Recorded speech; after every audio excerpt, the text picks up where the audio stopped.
content de vous voir, content d'être devant vous ce matin.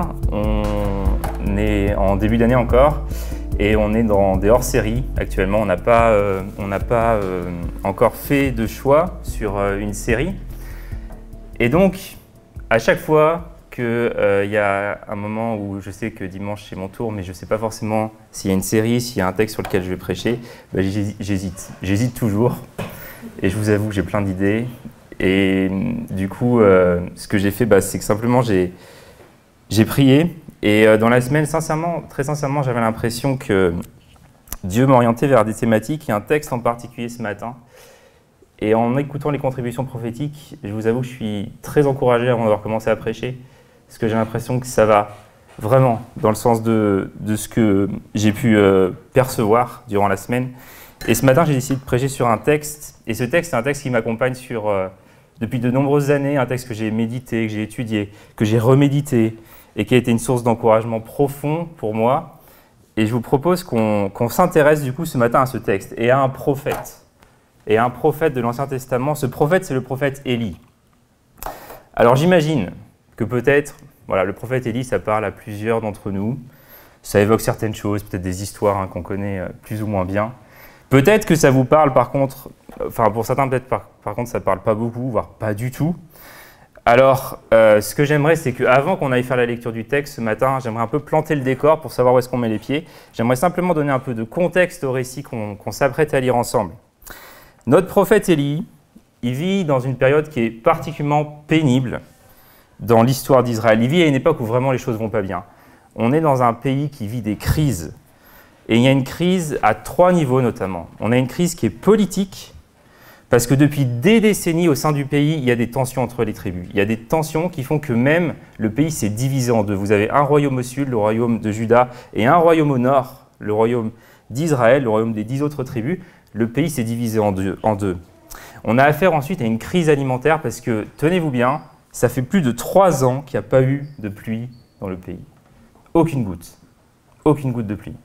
Alors peut-être en entendant ça, nous qui vivons dans la grisaille parisienne, on se dit, bon quand même, ça fait un peu envie. Un pays, sans pluie, ça donne envie. Mais je vous rappelle que un pays où il ne pleut pas pendant 3 ans, on appelle ça un désert. Un désert. Et au niveau économique, au niveau alimentaire, c'est la cata, c'est la famine. Il n'y a plus de récolte possible, il n'y a plus rien qui pousse. Et en plus de tout ça, pour compléter le tableau, on a affaire à une crise spirituelle. On a un couple royal, Akab, Jézabel. C'est eux qui sont à la tête du royaume d'Israël. Ils sont à peu près au comble de la méchanceté, de la cruauté, du paganisme. Akab, il a anéanti le culte qui est rendu à Dieu. Il a instauré un culte impur, un culte violent, un culte immoral au dieu Baal et à la déesse Ashéra. Et on a un verset en 1 Roi 16, 33 qui résume à peu près le règne d'Akab en ces termes. Par tous ses actes, il irrita l'Éternel, le Dieu d'Israël, plus encore que tous les autres rois d'Israël qui l'avaient précédé. Voilà pour l'état des lieux, pas franchement réjouissant. Alors heureusement, au milieu de tout ça, on a Élie. Et ça donne une bouffée d'oxygène de voir Élie, de voir ce qu'il fait. Et il accomplit vraiment des actes qui sont très très étonnants. Vraiment, il y a des actes spectaculaires. C'est un peu un super-héros, c'est un peu les actes d'un super-héros. Parce que regardez, il annonce 3 années de sécheresse. Il dit, il y aura ces années-ci ni pluie, ni rosée ni pluie, sinon à ma parole. C'est quand même spectaculaire. Quelqu'un qui dit ça, puis en plus ça se produit. Pendant ces années de sécheresse, de famine, Élie il est nourri de manière miraculeuse au bord d'un torrent. Et ensuite, il va être nourri par une pauvre veuve pendant des années avec l'huile qui va sans cesse se renouveler. L'huile et la farine qui vont constamment se renouveler. Et en plus, cette veuve chez qui Élie logeait, elle a son fils qui décède. Et bien, qu'est-ce qu'il fait Élie? Il ressuscite son fils. Il ressuscite un mort. Et Élie, il annonce le retour de la pluie. Et alors que la pluie recommence à tomber, il se met à courir pour se mettre à l'abri. Et il court même plus vite que le char du roi Akab. Je ne sais pas si vous vous rendez compte, même Usain Bolt aurait eu du mal à faire mieux. Et enfin, Élie, comme si ça ne suffisait pas, sur le mont Carmel, il ridiculise à lui tout seul 450 prophètes du faux dieu Baal, dans un moment où le feu du ciel tombe sur le sacrifice Et ça crée un enthousiasme au sein du peuple qui semble être prêt à revenir à Dieu. Et donc quand on lit un roi, un chapitre 18, ça se termine sur cette réaction du peuple qui dit « C'est l'Éternel qui est Dieu, c'est l'Éternel qui est Dieu » en voyant le feu qui tombe du ciel. Et on se dit « Ah, ça va mieux. Ah, ça va mieux. Ça y est, la pluie revient. Ça y est, le peuple se tourne à nouveau vers Dieu. » Et on se dit « Ça va aller mieux du coup. Ça va aller de mieux en mieux. » Donc ça, c'est le contexte. Et j'aimerais qu'on lise, prenez avec moi un roi 19 s'il vous plaît, j'aimerais qu'on lise ce passage qui est dans l'Ancien Testament, dans les textes narratifs, et je vais lire tout le chapitre, mais petit à petit, et je vais le commenter petit à petit. Je vais lire les 8 premiers versets pour commencer. Donc vous pouvez suivre avec moi 1 roi 19, à partir du verset 1. Akab, donc le roi d'Israël, Akab raconta à la reine Jézabel tout ce qu'avait fait Élie, et comment il avait fait périr par l'épée tous les prophètes de Baal. Alors Jézabel envoya un messager à Élie pour lui dire « Que les dieux me punissent très sévèrement si demain, à la même heure, je ne t'ai pas fait subir le sort que tu as infligé à chacun de ces prophètes. » Élie prit peur et s'enfuit pour sauver sa vie. Il se rendit d'abord à Beersheba, dans le territoire de Juda, où il laissa son jeune serviteur. Puis il s'enfonça dans le désert. Après avoir marché toute une journée, il s'assit à l'ombre d'un genêt isolé et demanda la mort. « C'en est trop, dit-il. Maintenant, Éternel, prends-moi la vie, car je ne vaux pas mieux que mes ancêtres. » Il se coucha et s'endormit sous le genêt. Soudain, un ange le toucha et lui dit « Lève-toi et mange. » Il regarda et aperçut près de sa tête un de ces gâteaux que l'on cuit sur des pierres chauffées et une cruche pleine d'eau. Il mangea et but, puis se recoucha. L'ange de l'Éternel revint une seconde fois, le toucha et dit « Lève-toi, mange, car autrement le chemin serait trop long pour toi. » Il se leva, mangea et but, puis fortifié par cette nourriture, il marcha 40 jours et 40 nuits jusqu'à la montagne de Dieu, à Horeb. Je m'arrête là, dans la lecture de notre passage pour l'instant. Quelle est votre réaction suite à la lecture de ce passage? Qu'est-ce que vous vous dites, en sachant le contexte que je vous ai brossé juste à présent? On peut se dire quand même que c'est surprenant à ce qu'on voit là. Parce que quand on connaît un peu le contexte, quand on connaît ce qui s'est passé avant, on se serait attendu à voir un retour clair et net de la part du peuple à Dieu. Et il avait déclaré de manière enthousiaste, c'est l'Éternel qui est Dieu, c'est l'Éternel qui est Dieu. On se dit, le roi Akab, la reine Jézabel, ils vont retourner à la raison. Ils ont vu que les prophètes de Baal n'ont pas réussi à faire tomber le feu, mais rien de tout cela n'arrive. Et au contraire, la reine Jézabel, elle est furieuse et elle menace Élie qui va prendre peur, qui va s'enfuir. On a juste l'impression que la démonstration éclatante du Carmel, elle s'est évanouie en fait. Elle est passée à la trappe. Elle est passée à la trappe. Et en fait, le constat, il est simple. Il est simple, les amis. La situation, elle n'a pas changé. Il n'y a rien qui a changé. Il n'y a rien qui a vraiment changé. Il y a une seule chose qui a changé. C'est qu'Élie, il est très découragé. Et il craque. Il craque complètement. Et si on se met dans ses bottes, il y a de quoi? Parce que dans ce passage, c'est comme si Élie avait tout fait. Il s'est démené. Il a tout fait pour amener le peuple à Dieu. Il a servi Dieu avec fidélité, avec intégrité. Mais concrètement, il n'y a rien qui a changé. Il n'y a rien qui a changé. Et il est abattu de voir que quoi qu'il fasse, quoi qu'il tente, quoi qu'il entreprenne, il n'y a rien qui porte du fruit. Il n'y a rien qui semble porter du fruit. Le peuple d'Israël est toujours aussi sourd à la voix de Dieu, comme le reflète très bien la réaction de Jézabel. Et Élie, il est juste déçu, en fait. Sa fidélité, son zèle envers Dieu n'ont pas été récompensés. Il est inquiet, il est préoccupé pour l'avenir de son peuple. Même tous les miracles qu'il a effectués, il ne semble pas parvenir à toucher le cœur du peuple. Et du coup, Élie, il est juste fatigué, en fait. Il est fatigué de se battre. Il est fatigué. Il a confronté 450 prophètes de Baal, mais face à la reine Jézabel, qui le menace de mort, il s'écroule. Il s'écroule devant ces menaces de mort. Et on a notre super-héros qui fait face à un découragement vraiment, vraiment profond. Et je crois que le texte qu'on vient de lire nous donne plusieurs indices pour nous montrer combien Élie passe par un moment douloureux. Ce qui caractérise, la première chose, c'est que ce qui va caractériser le découragement profond d'Élie, c'est la solitude. Parce que dans cette période de découragement, il veut être seul en fait. Il abandonne son serviteur aux portes du désert, il s'enfonce tout seul dans le désert. Il est seul. Et le texte insiste sur ce point à 2 reprises parce qu'au versets 4 et 5, c'est parlé d'un jeûner. Et je ne sais pas si ça vous parle, si on a des personnes qui sont bons dans ce genre de choses, mais ce type d'arbuste, en fait, il n'est jamais seul. Ça n'existe pas un genêt seul. Ça n'existe pas. Et là, clairement, il est dit, le genêt est isolé.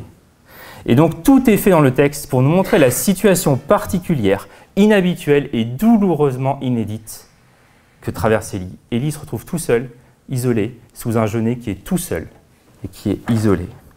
Et on peut relever aussi la fatigue extrême qui accable Élie. Qu'est-ce que Élie peut faire dans ce texte? Qu'est-ce qu'il est capable de faire? Dormir et manger. C'est la seule chose qu'il peut faire. Il dort, il mange et il redort. C'est là où il en est. Il est à bout, moralement, il est à bout, physiquement, et on voit juste le désespoir intense. Je ne sais pas si vous vous rendez compte, mais il demande à Dieu la mort. C'en est trop, ça va jusque-là. Un désespoir intense, il est à ce point découragé qu'il demande à Dieu de mourir. Et bien sûr, c'est attristant de voir Élie dans cet état, mais personnellement, je remercie Dieu pour ce texte qu'on trouve dans la Bible, parce que c'est un texte qui peut nous rejoindre dans notre vécu, parce que c'est pas pour rien si dans la Bible, très régulièrement, on trouve des personnes découragées. On a Élie qui est découragé. Avant lui, on a eu Moïse qui était découragé, qui lui aussi a demandé à Dieu la mort d'ailleurs. Dans le Nouveau Testament, vous avez plein de personnes découragées. Vous avez Jean-Baptiste qui est découragé.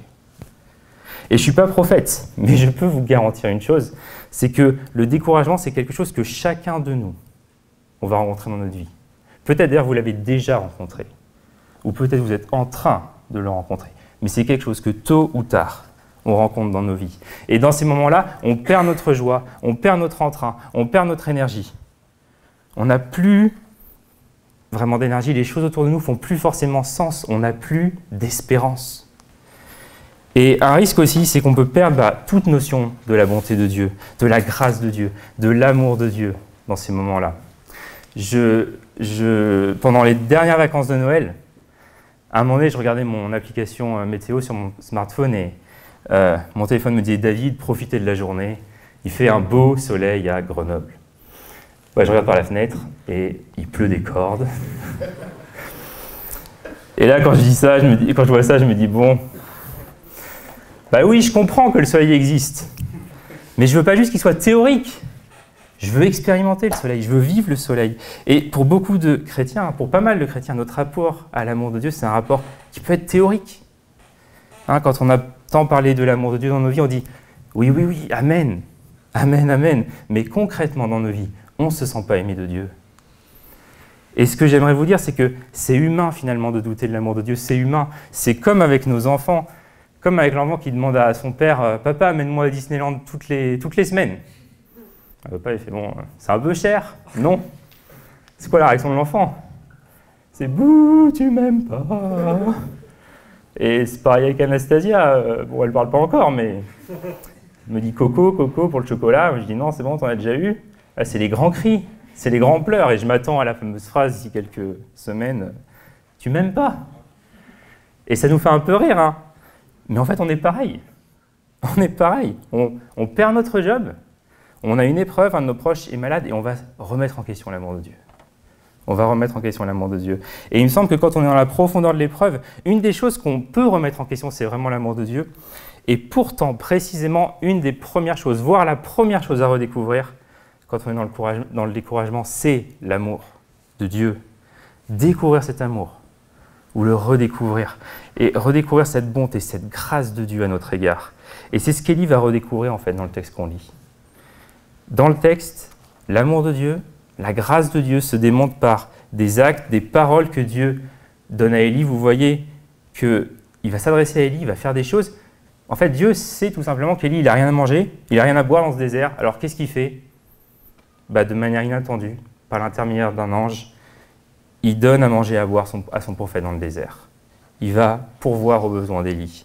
Et c'est intéressant parce qu'en hébreu, les deux mots qui sont employés dans le verset 6, le mot gâteau et cruche, on les retrouve déjà avant dans le chapitre 17, dans le récit de la veuve qui prend soin d'Élie. Et le mot employé pour cruche, c'est un mot qui est très très très rare dans la Bible, qui décrit juste un certain genre de cruche. Et donc sûrement qu'Élie, alors qu'il est en train de manger, alors qu'il est en train de boire, il se remémore simplement en voyant cette cruche, en voyant ce gâteau, combien Dieu, dans le passé, a pris soin de lui avec cette veuve.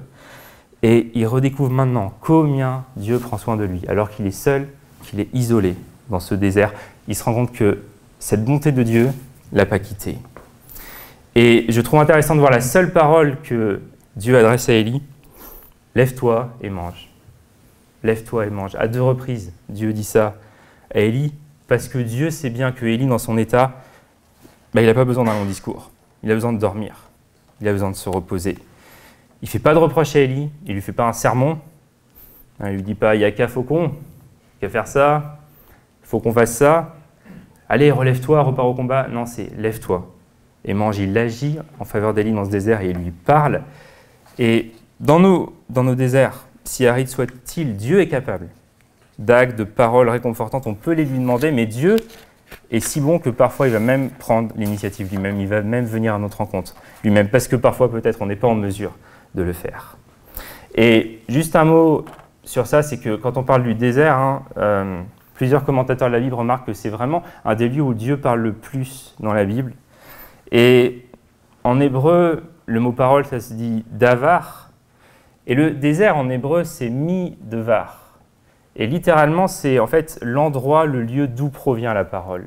Et donc vous voyez que même dans la langue hébraïque même, il y a cette perception forte du désert comme étant en sorte le lieu privilégié, l'endroit privilégié où Dieu vient parler. Et c'est ce qui se passe en tout cas dans la situation d'Élie. C'est dans ce désert qu'Élie traverse, au sens propre comme au sens figuré d'ailleurs, que Dieu vient lui parler. Et j'aimerais pas m'arrêter là parce que l'histoire ne s'arrête pas là, ce matin. On va regarder la suite du passage et on va voir que Dieu va continuer. Il va continuer l'œuvre de restauration d'Élie et il va l'enseigner sur plusieurs points. Alors si vous êtes prêts, on peut prendre la suite du texte et j'aimerais qu'on lise quelques versets plus loin. On reprend verset 9 et on va voir qu'est-ce que Dieu fait petit à petit. Comment il restaure Élie. Je reprends verset 9, notre lecture du texte. Là-bas, donc une fois arrivé à Horeb, Élie rentre dans la grotte, il y passe la nuit. Et soudain, l'Éternel lui adressa la parole en ces termes. « Que viens-tu faire ici, Élie ?» Il répondit « J'ai ardemment défendu la cause de l'Éternel, le Dieu des armées célestes, car les Israélites ont abandonné ton alliance, et ils ont renversé tes autels. Ils ont massacré tes prophètes. Je suis le seul qui reste, et les voilà qui cherchent à me prendre la vie. » L'Éternel dit « Sors et tiens-toi sur la montagne devant l'Éternel. » Et voici que l'Éternel passa. Devant lui soufflait un vent si violent qu'il fendait les montagnes et fracassait les rochers. Mais l'Éternel n'était pas dans l'ouragan. Après l'ouragan, il y eut un tremblement de terre, mais l'Éternel n'était pas dans ce tremblement de terre. Après cela, il y eut un feu. L'Éternel n'était pas dans ce feu. Et après le feu, ce fut un bruissement doux et léger. Dès qu'Élie l'entendit, il se couvrit le visage d'un pan de son manteau, sortit se placer à l'entrée de la grotte. Et voici que quelqu'un s'adressait à lui. « Que fais-tu ici, Élie ?» Il répondit « J'ai ardemment défendu la cause de l'Éternel, le Dieu des armées célestes, car les Israélites ont abandonné ton alliance. Ils ont renversé tes autels, ils ont massacré tes prophètes. Je suis le seul qui reste, et les voilà qui cherchent à me prendre la vie. » L'Éternel lui dit « Va, retourne sur tes pas à travers le désert jusqu'à Damas. Quand tu seras arrivé, tu oindras Hazaël comme roi de Syrie, puis tu iras oindre Jéhu, fils de Nimshi, comme roi d'Israël. Tu oindras aussi Élisée, fils de Shaphat, d'Abel-Méhola, comme prophète pour te remplacer. Tout homme qui échappera à l'épée de Hazaël sera mis à mort par Jéhu, et tous ceux qui échapperont à l'épée de Jéhu seront mis à mort par Élisée. Toutefois, j'épargnerai en Israël les 7000 hommes qui ne se sont jamais agenouillés devant Baal et qui ne l'ont pas baisé de leurs lèvres. » Je m'arrête là. Ce qu'on a vu jusqu'à présent, c'est que Dieu a commencé une œuvre de restauration en Élie. Mais toute cette œuvre, elle ne se fait pas de manière magique. Ça ne se fait pas en 2-3 jours, comme ça, en un claquement de doigts. On voit qu'Élie retrouve des forces, mais ça va continuer. 40 jours de marche, 40 nuits pour atteindre la montagne de Dieu à Horeb. Et une fois arrivé à Horeb, le constat est là. Élie n'est pas sorti de son désarroi. Élie n'est pas sorti de son désespoir. À 2 reprises, on a Dieu qui lui pose la question « Qu'est-ce que tu fais ici, Élie ? Qu'est-ce que tu viens faire ici ?» Et Dieu offre en fait la possibilité à Élie d'exprimer ce qu'il ressent par là. Mais à 2 reprises, je ne sais pas si vous avez remarqué, mais Élie répond à côté en fait. Il répond à côté de la question. Et dans sa réponse, en fait, on voit qu'au bout de 40 jours, au bout de 40 nuits, Élie est resté bloqué sur les mêmes choses. Il tourne en boucle sur les mêmes choses et il répète inlassablement J'ai ardemment défendu la cause de l'Éternel, le Dieu des armées célestes. Car les Israélites ont abandonné ton alliance. Ils ont renversé tes autels, ils ont massacré les prophètes. Je suis le seul qui reste. Et les voilà qui cherchent à me prendre la vie. Il a ce même message, Élie. Et en fait, il est bloqué. On voit qu'il est bloqué. Il n'arrive pas à passer à autre chose. Il stagne et il reste abattu devant son inefficacité. Et on peut même sentir dans la réponse qu'il fait une sorte de reproche adressé à Dieu pour son inaction. Parce que alors qu'Élie, lui, il a fait quelque chose, il s'est mené, il s'est donné, il a sué. Mais Dieu, lui, il semble n'avoir rien fait. Il laisse le mal proliférer en Israël. Et à cette plainte répétée, stéréotypée d'Élie, Dieu pourtant, il n'oppose pas une fin de non-recevoir. Il va au contraire offrir à Élie 3 choses. Une nouvelle révélation, une nouvelle compréhension de qui il est, du sens de la communauté et enfin de qui Élie est. Et j'aimerais qu'on voit ça ensemble maintenant. Une nouvelle compréhension de Dieu pour Élie. Élie, il a toujours le même mot quand il parle de Dieu dans la bouche. Pour lui, Dieu, c'est qui? C'est le Dieu des armées célestes. C'est un terme qui évoque le Dieu fort, le Dieu puissant. Et c'est comme ça qu'Élie connaît Dieu. Dans son expérience, c'est ce Dieu-là qu'il connaît. C'est le Dieu qui ferme le ciel pendant 3 ans et demi, plus de pluie. C'est le Dieu qui ressuscite les morts. C'est le Dieu qui fait tomber le feu. Et dans ce passage, ce qui est remarquable, c'est que Dieu vient se faire connaître à Élie d'une manière nouvelle. Et la surprise que Élie a dû avoir, c'est que Dieu, en fait, se manifeste pas dans l'ouragan, il se manifeste pas dans le feu, il se manifeste pas dans le vent violent, il se manifeste pas dans le tremblement de terre, mais Dieu se manifeste dans, littéralement en hébreu, un son d'une douceur tranquille. Et ça, c'est totalement inattendu pour Élie. Élie est en train de vivre un anti-Sinaï. Pourquoi? Parce qu'il est sur le lieu même où Moïse se tenait dans l'Exode, lorsque Dieu avait donné la loi au peuple. Et à ce moment-là, si vous vous rappelez peut-être au Sinaï, la présence de Dieu, lors de l'Exode, elle s'était manifestée par le feu, par les tremblements de terre. Il y avait ces signes-là, ces manifestations physiques qui étaient des signes de la présence du Dieu saint qui faisait alliance avec Israël, des signes de la justice et du jugement divin. Et pourtant, étonnamment, ce n'est pas ces signes-là que Dieu donne à Élie dans ce passage. Dieu n'est pas dans ces signes. Et Élie vit un anti-Sinaï, mais il vit aussi un anti-Carmel, parce qu'au Carmel, Dieu s'est révélé à travers le feu qui est descendu du ciel, qui a consumé le sacrifice. Au Carmel, c'était le feu qui avait servi à révéler Dieu. Et Élie, il est habitué à ça. Il est habitué à entendre Dieu lui parler de cette façon-là. Et ici, Dieu se présente à Élie d'une manière nouvelle. Et en fait, il n'est plus dans ce qui, dans le passé, évoquait sa présence. Dieu se manifeste autrement que tout ce qu'Élie avait auparavant expérimenté, vécu. Et Élie commence à percevoir quelque chose de nouveau ici. Il voit que Dieu, ce n'est pas que le Dieu de la justice, du jugement, de celui qui fait tomber le feu du ciel. Dieu, c'est aussi le Dieu bienveillant, le Dieu plein de grâce, qui fait preuve aussi de patience dans ses jugements, qui les retient pour un temps. Et Dieu rencontre Élie dans son découragement et lui fait expérimenter une facette de lui que Élie ne connaissait pas, qu'il n'avait encore jamais expérimentée. Et c'est pas tout. Il y a une nouvelle compréhension aussi du sens de la communauté. Il y a quelque chose qui est assez frappant dans le texte, c'est qu'à plusieurs reprises, Élie il affirme que lui seul il est resté fidèle à Dieu. Peut-être vous avez remarqué ça. Déjà en Roi 18, au verset 22, il dit « Moi je suis resté seul prophète du Seigneur ». Et ici dans les versets 10 et 14, Élie il surenchérit « Je suis le seul qui reste ». Ça tourne à l'obsession. Ça tourne limite à l'obsession. Et pourtant, Élie, il était informé, vous voyez avant, au chapitre 18, verset 13, que l'intendant du palais d'Akab, il avait caché, il avait sauvé 100 autres prophètes de Dieu. Et on voit là, en fait, finalement, qu'il y a une grande différence entre la solitude ressentie et la réalité. Il y a une grande différence. Élie savait, mais ce qu'il vivait au fond de lui-même, c'était ce sentiment de solitude. Il avait l'impression d'être le seul à tout faire, le seul à pouvoir tout faire. Et face à cette solitude qui est ressentie comme lourde, comme éprouvante, Dieu il va amener une double réponse à Élie. Il va lui dire « Non Élie, tu n'es pas seul, moi je suis présent. Je suis présent et même dans cette caverne où tu t'es réfugié, je suis là, avec toi. Et tu n'es pas seul Élie parce qu'il y a 7000 hommes en Israël qui sont aussi restés fidèles à Dieu. 7000 incorruptibles qui n'ont pas plié le genou devant Baal pour adorer ce faux Dieu. Et on ne connaît pas le nom, pratiquement aucun nom de ces 7000 hommes. Mais ce n'est pas grave, on sait qu'il y a 7000 personnes fidèles à Dieu, qui laisse un témoignage de droiture de cœur en Israël. Et Dieu apprend à Élie qu'en fait son pays, ce n'est pas un désert spirituel. Il y a 7000 hommes qui sont là et qui sont avec lui. Et dans la suite de nos textes, on va voir que Dieu va donner même un de ces 7000 hommes, Élisée, comme disciple et compagnon de route à Élie. Et Dieu, en montrant tout ça à Élie, en fait, il est juste en train de lui dire « T'es pas seul, t'es pas un électron libre, appelé seul en mission. Il y a des gens comme toi qui eux aussi ont refusé le compromis avec les faux dieux, qui sont zélés pour moi. Et avec eux, tu peux trouver l'encouragement, tu peux trouver la force pour continuer ton service. » Et ça, pour nous, dans notre contexte, ça nous fait penser à l'Église,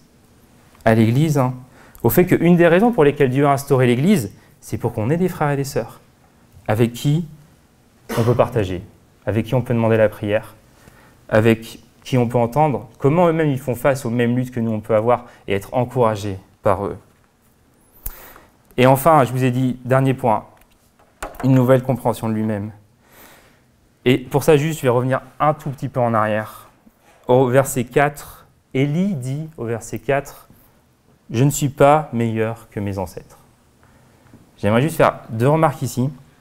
C'est qu'on peut observer qu'Élie mesure sa valeur finalement en se comparant avec celle de ses prédécesseurs. Je ne suis pas meilleur que mes ancêtres.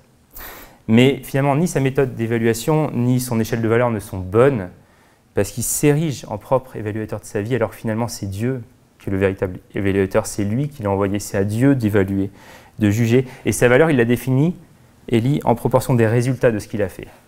Et non pas en termes d'obéissance, de fidélité à Dieu. Et la deuxième remarque, c'est que cette expression « je ne suis pas meilleur que mes ancêtres », me semble-t-il, elle veut dire quand même beaucoup. Et plusieurs commentateurs font remarquer que c'est probable que si Élie dit ça maintenant, c'est sûrement qu'à un moment, en fait, dans le passé, il a pensé ça. Il a pensé ça réellement. Il a pensé qu'effectivement, il était meilleur que ses ancêtres. Et on peut peut-être ici discerner quelques traces d'orgueil en Élie, qui avait cru être au-dessus, qui avait cru être meilleur que ceux qui l'avaient précédé, mais par ce qu'il traverse, il est en train de se rendre compte qu'en réalité, ce n'était pas le cas. Et finalement, ce qu'on va remarquer ici, c'est qu'à travers cette crise qu'Élie passe, il est transformé. Dieu utilise plein de choses compliquées, difficiles, il utilise la menace de mort, il utilise l'intimidation, il utilise le découragement pour transformer le cœur d'Élie et la perception des choses qu'il peut avoir. Alors, je crois simplement que ce texte, il nous encourage, il nous fait réfléchir. Il nous encourage parce que dans nos vies, il y a des situations qui peuvent nous amener au découragement, qui peuvent nous remuer, qui peuvent nous bouleverser. Et clairement, c'est pas facile. C'est pas facile quand la trajectoire qu'on vit concrètement, c'est pas celle qu'on avait idéalisée. C'est pas celle qu'on avait espérée. Ça, c'est pas facile. Mais au cœur de n'importe quel bouleversement, quel qu'il soit, Dieu reste présent et travaille nos cœurs, comme ça a été dit ce matin. Et ce texte, personnellement, il me fait réfléchir parce que quand tout va bien, on peut tous dire Amen, Alléluia, gloire à Dieu, tout va bien. Mais notre foi, finalement, elle se révèle quand on est obligé de déposer à Dieu un problème que je ne peux pas gérer. Un problème que je ne peux pas gérer, où je suis obligé de dépendre de Dieu et de dire Dieu, je ne peux rien faire d'autre que de te mettre cette situation entre tes mains et moi-même, je me remets à toi. Parce qu'il n'y a pas d'autre solution. Parce qu'il n'y a que toi, en fait, dans cette solution. Est-ce que ça va? Je m'approche de la fin. Je vais terminer ce passage. J'aimerais qu'on termine quand même un Roi 19 et qu'on voit les 3 derniers versets d'un Roi 19. Ces 3 derniers versets, c'est l'appel d'Élisée. C'est sur ça que je vais conclure. Et ça va amener une autre facette des paroles prophétiques qui ont été amenées ce matin. Mais juste avant que je lise, remarquez que dans ce que Dieu dit à Élie, à aucun moment Élie est disqualifié, à aucun moment Élie est mis à l'écart. Et maintenant, il est envoyé en mission même à 500 km de là, complètement au nord, et il est chargé de concrétiser des choix géopolitiques de Dieu qu'on voit dans les versets 15 à 17. Et sans doute, ces choix nous échappent un peu quand on ne connaît pas toute l'histoire, le contexte, etc. Mais parmi ces choix, il y a la mention d'Élisée, qu'Élie va appeler à être prophète à sa suite. Et c'est ce qu'on va voir maintenant, l'appel d'Élisée. Alors, courage, lisons la fin du chapitre, les versets 19 à 21, et après je vais conclure sur ça. 1 Roi 19, versets 19 à 21. Élie partit de là et rencontra Élisée, fils de Shaphat, qui était en train de labourer un champ avec 12 paires de bœufs. Lui-même conduisait le 12e attelage. Élie s'approcha de lui et jeta son manteau sur lui. Élisée abandonna ses bœufs, courut derrière Élie et dit « Je vais aller embrasser mon père et ma mère pour prendre congé d'eux, puis je te suivrai. » Élie lui répondit « Va et reviens à cause de ce que je t'ai fait. » Élisée quitta Élie, prit une paire de bœufs et l'offrit en sacrifice. Il se servit du bois de l'attelage pour faire cuire la viande et la distribua aux siens qui la mangèrent. Puis il se mit en route pour suivre Élie et être à son service. Et voilà comment s'achève notre chapitre. Pour reprendre, Élie a traversé une crise. Dieu le restaure et le chapitre pourtant ne finit pas sur ça. Il termine sur la disponibilité, la consécration d'un homme, Élisée, qui est prêt à suivre Élie et à entrer dans les plans de Dieu, ce qui va même permettre d'initier une nouvelle phase du plan de Dieu, de l'action de Dieu au sein du peuple d'Israël. Et juste, qu'est-ce qu'on peut dire d'Élisée? Quand on voit le texte, qu'est-ce qu'on peut dire d'Élisée? Tout d'abord, il semble bien quand même qu'Élisée, il devait avoir sans doute une entreprise florissante derrière lui, parce qu'il n'avait pas plu pendant 3 ans et demi, et il a quand même 12 paires de bœufs. C'est quand même assez fou. 12 paires de bœufs pour labourer la terre, et très certainement qu'Élisée faisait partie d'une famille aisée financièrement, mais il va laisser tout ça derrière lui pour répondre à l'appel de Dieu. Parce que quand Élie vient jeter son manteau sur Élisée, chose qui paraît peut-être un peu bizarre, mais Élisée, lui, il comprend que par ce geste, Élie l'appelle à être son successeur. En fait, il répond avec enthousiasme. Il court après Élie. Il y va avec enthousiasme. Il abandonne ses bœufs. Et ce qui est frappant dans ce passage, c'est que Élisée, il commence son ministère. Par quoi? Par un sacrifice. Il commence par un sacrifice. Et on pourrait se dire, oui, bon, il offre des animaux en sacrifice, ok. Mais ce n'est pas le cas, en fait. Il fait bien plus que ça. Il fait bien plus que ça. Il est carrément en train d'offrir sa vie en sacrifice. Parce que Élisée, il est en train de sacrifier les bœufs avec lesquels il travaillait et grâce auxquels il gagnait sa vie. Et le texte nous dit même qu'il prend le bois de la charrue et il l'utilise pour faire un feu, pour brûler ce sacrifice. Il prend ses bœufs, sa charrue, tout ce qu'il a, et il en fait un sacrifice. Il offre sa vie parce que tout ce qui était son moyen de subsistance jusque-là, il ne les a plus. Il les offre, il les donne. Et il décide finalement en faisant ça de se détacher de sa vie passée et de dire désormais il y a autre chose qui m'attend. Je regarde en avant et je me consacre à Dieu et je ne reviendrai pas en arrière. Et Élisée, il renonce à ce qu'il a pour suivre l'appel que Dieu lui lance à travers Élie.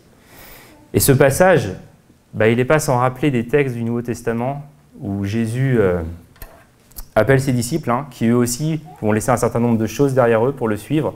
Pierre, André, qui laissent leur bateau, leur filet de pêche pour suivre Jésus. Et dans l'évangile de Luc, au chapitre 9, on a une allusion à ce passage de 1 Roi 19. Jésus il fait cet appel à plusieurs de le suivre. Et une personne répond à Jésus en lui disant « Je te suivrai, Seigneur, mais permets-moi d'aller d'abord prendre congé de ceux de ma maison. » Et qu'est-ce que lui répond Jésus? Celui qui met la main à la charrue et qui regarde en arrière n'est pas prêt pour le royaume de Dieu.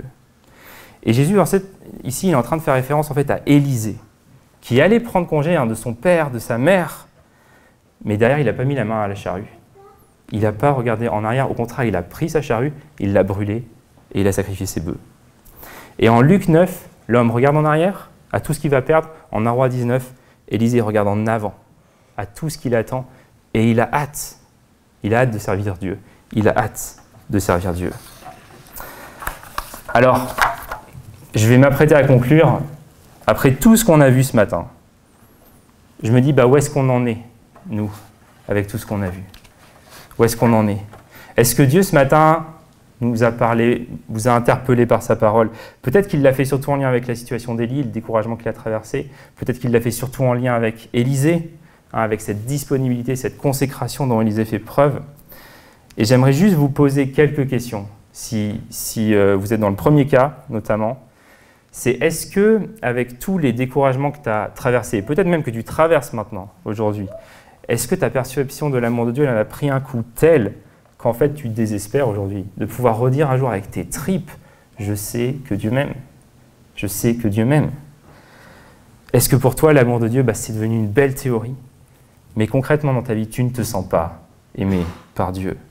Est-ce que tu es abattu parce que malgré tout ce que tu as fait, malgré tous tes efforts, malgré toutes tes compétences, malgré toute la peine que tu t'es donnée, la seule chose que tu constates, c'est que tu es impuissant à changer une situation, impuissant à changer une condition particulière.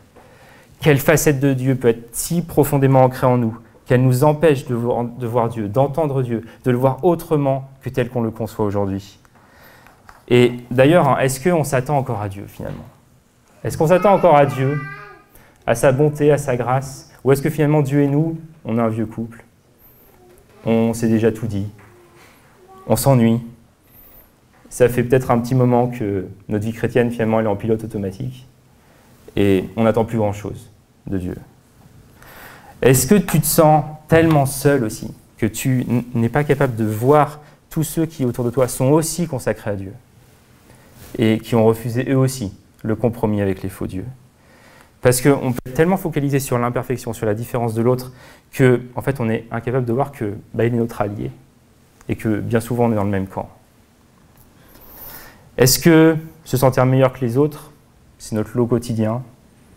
Vivre notre vie selon des performances, selon des résultats, et définir notre valeur selon ces choses et notre lot quotidien. C'était le lot d'Élie, semble-t-il, avant qu'il passe par ce découragement. Et finalement, qu'est-ce que Dieu nous enseigne sur qui il est, sur ce que nous sommes et sur la communauté dans laquelle on fait partie, dont on fait partie. Et je vous l'ai dit tout à l'heure, mais je vous le redis, je suis conscient que ça n'est pas facile. Quand il y a une trajectoire de vie qui, concrètement, n'est pas du tout celle qu'on avait espérée, n'est pas du tout celle qu'on avait idéalisée.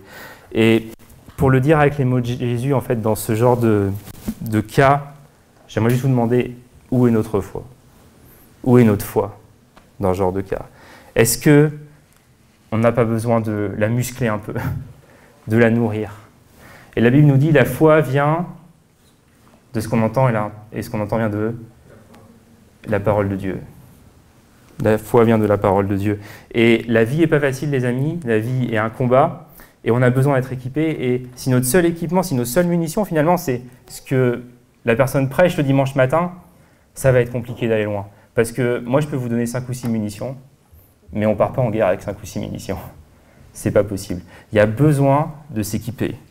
Il y a besoin de lire, d'étudier, de méditer la parole de Dieu par nous-mêmes. Et finalement, par rapport à ce qu'on a vu vis-à-vis d'Élisée, de son appel, est-ce qu'on est prêt à imiter, dans notre contexte, qui est le nôtre, l'engagement d'un Élisée envers son Dieu? Et si je peux vous dire ça, je suis persuadé d'une chose, c'est qu'on a tous envie d'être à la place d'un Élie, d'un Élisée, quand il y a le feu qui tombe du ciel, quand il ressuscite les morts. On a tous envie de ça. Mais est-ce qu'on est prêt à un engagement fiable, sincère, devant Dieu, à mettre comme Élisée les charrues, les bœufs que Dieu peut nous demander sur l'autel? Et peut-être vous me demanderez comment vivre plus pour Jésus. J'ai 4 conseils. Approche-toi quotidiennement de Dieu. Approche-toi quotidiennement de Dieu. Approche-toi quotidiennement de Dieu. Et j'insiste, approche-toi quotidiennement de Dieu, parce que je réalise en ce qui me concerne que lorsque je ne passe pas de temps avec mon Dieu, ça influence directement mon caractère et ma chair. Et voilà une des raisons pour lesquelles je vais passer du temps avec mon Dieu. Ce n'est pas pour gagner des points, c'est parce que j'en ai besoin. Vraiment besoin.